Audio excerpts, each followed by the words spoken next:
Every day, something dramatic happens in the Caribbean that affects our lives. We'll give you the details. We'll give you the facts on Caribbean Perspective with Eddie Frederick.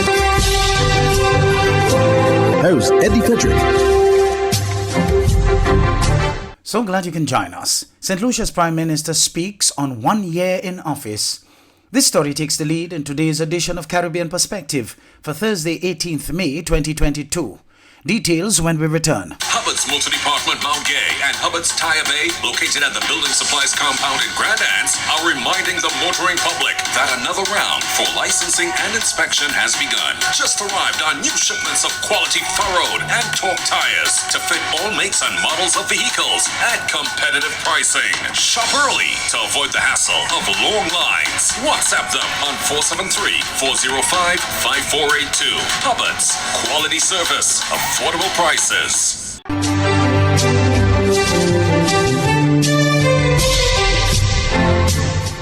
Welcome back. As the St. Lucia Labour Party administration approaches its first anniversary in office, Prime Minister Philip J. Pearce speaks on the achievements of his government. Joachim Duplessis of HTS News Force has more. Prime Minister Philip J. Pearce has urged the public to not be swayed by personal motives of politicians. Pearce, speaking to reporters at Tuesday's pre-cabinet briefing ahead of the SLP's 1-year anniversary in office in July. Instead, he is calling on St. Lucians to unite to mitigate the impact of the pandemic and the global crisis brought about by Russia's invasion of Ukraine. I want to urge the people of St. Lucia do not allow politicians who have lost favor to confuse them. The people have spoken. I'm calling on all St. Lucians to get together. Let us deal with the crisis. We did not cause the war in Ukraine. We did not cause oil prices to increase. We did not cause the COVID crisis. It's probably one of the most challenging times in the economic history of the world. You know what's happening in the US? What's happening all over the world? So I want to urge St. Lucians not to get confused by politicians who have their own selfish motives. Let's work together. July 26, 2021 will mark 1 year since the SLP secured a landslide victory at the polls. Pierre wants members of his party to continue working to hold down the fort despite efforts, he says, to undermine the party. It's been a very, very rewarding year. We're hoping to have some celebrations because the people of the party have not celebrated the victory. But I want to urge them to protect the victory. The point that we protect the victory because there's a lot of subtle and latent things going on which seeks to give a bad impression of what's happening in St. Lucia. It seeks to make the situation appear as if this government has been in power for 5 years. We've been in power for 1 year in the 26th of July. We've made a lot of progress. The Prime Minister listed a range of the SLP's accomplishments since gaining office. He assured St. Lucians that the government is working to provide relief during these trying times.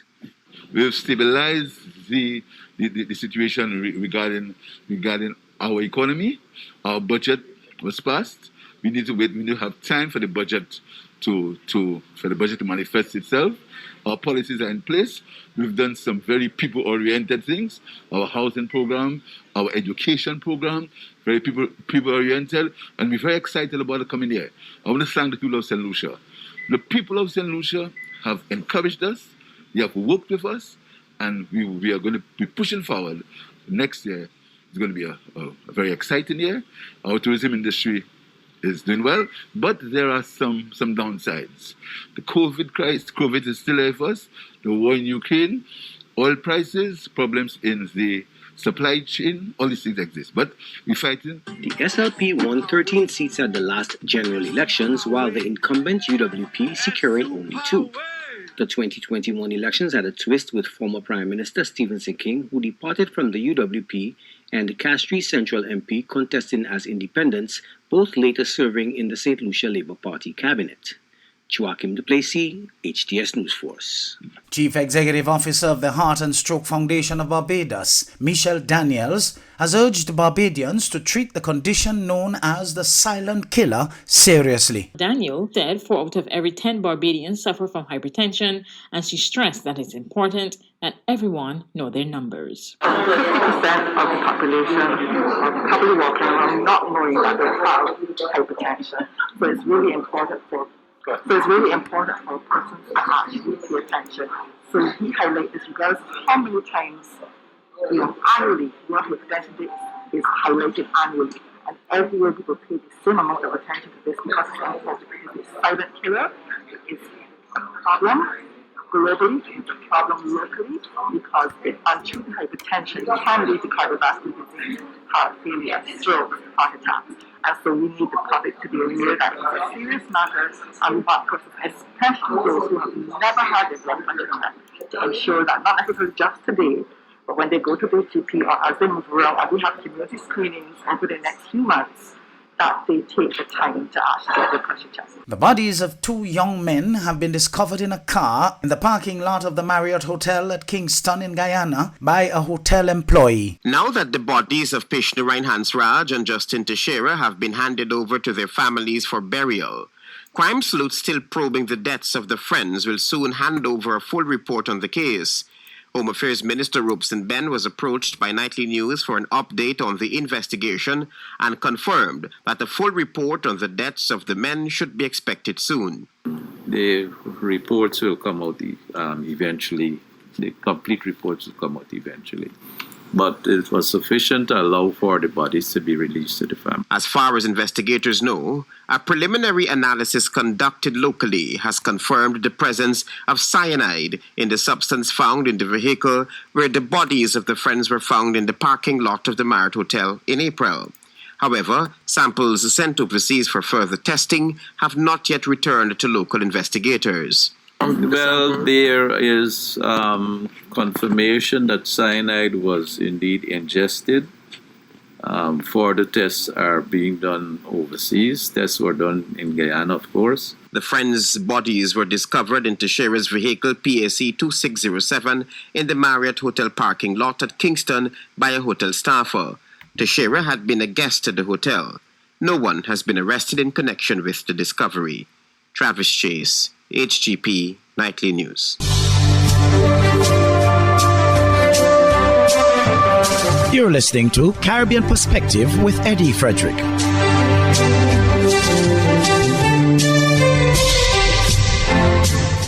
Trinidad and Tobago is heading down a slippery slope when criminals start attacking people-centered institutions like credit unions.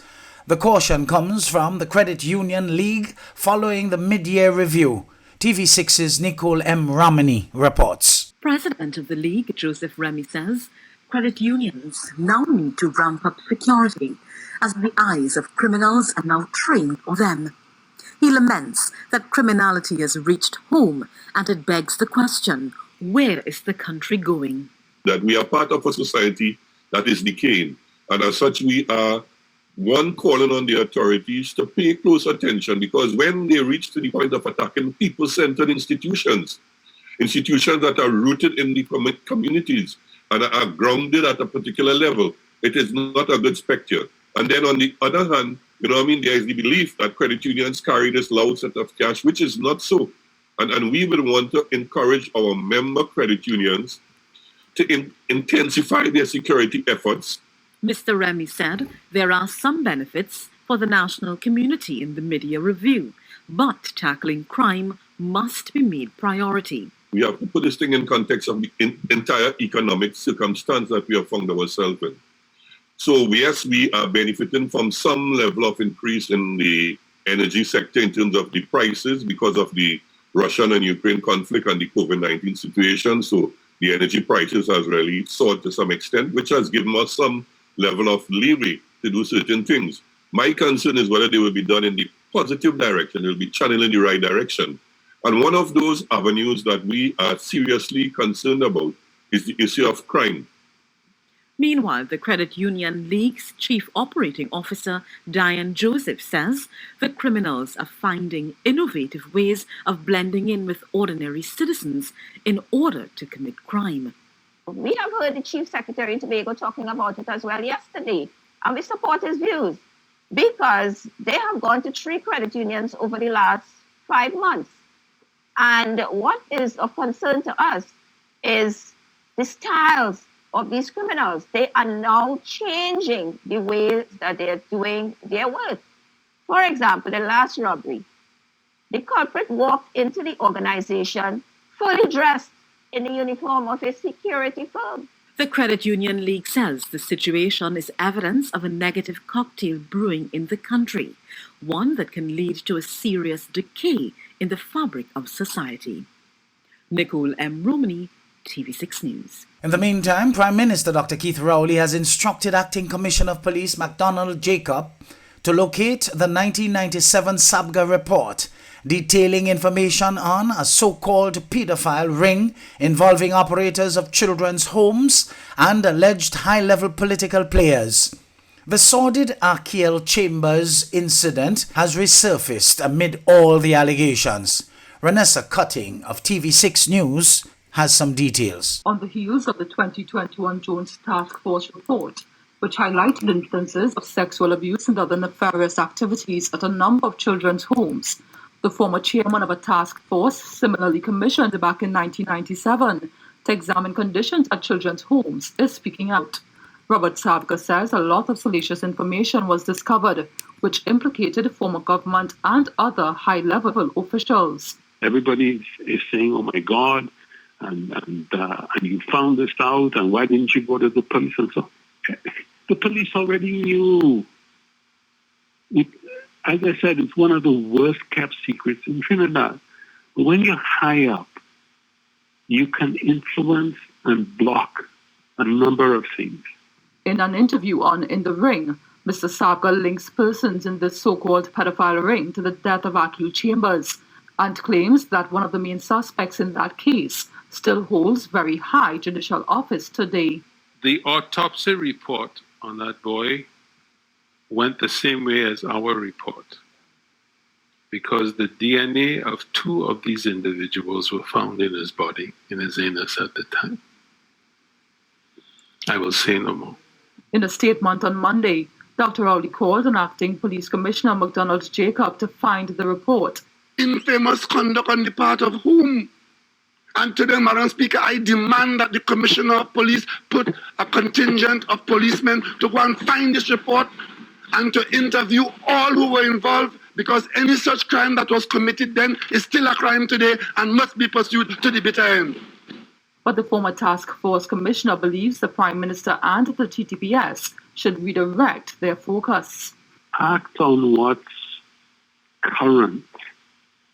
You're chasing ghosts, you're chasing dinosaurs.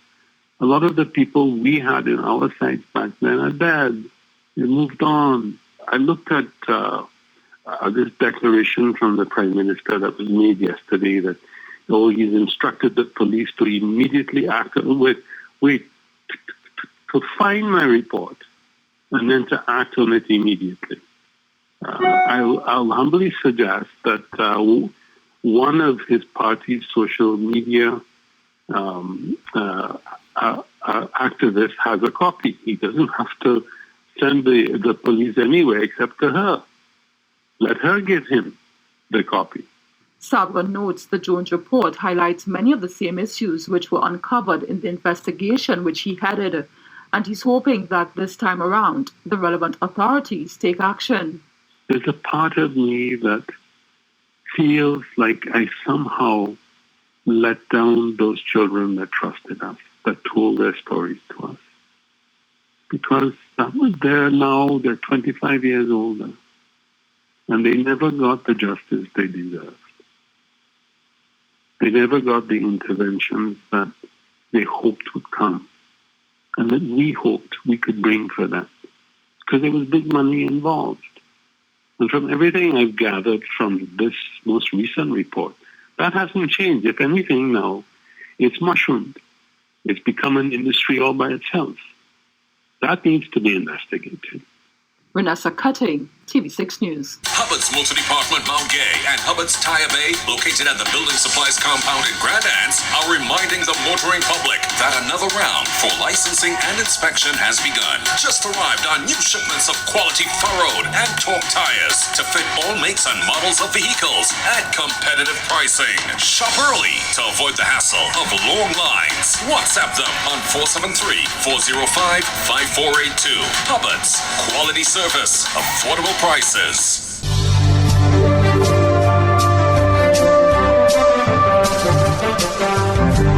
I am Eddie Frederick. This has been Caribbean Perspective, a whole new approach to highlighting developments in the Caribbean. In the meantime, please continue to log on to CaribbeanPerspective.com for more daily news and more.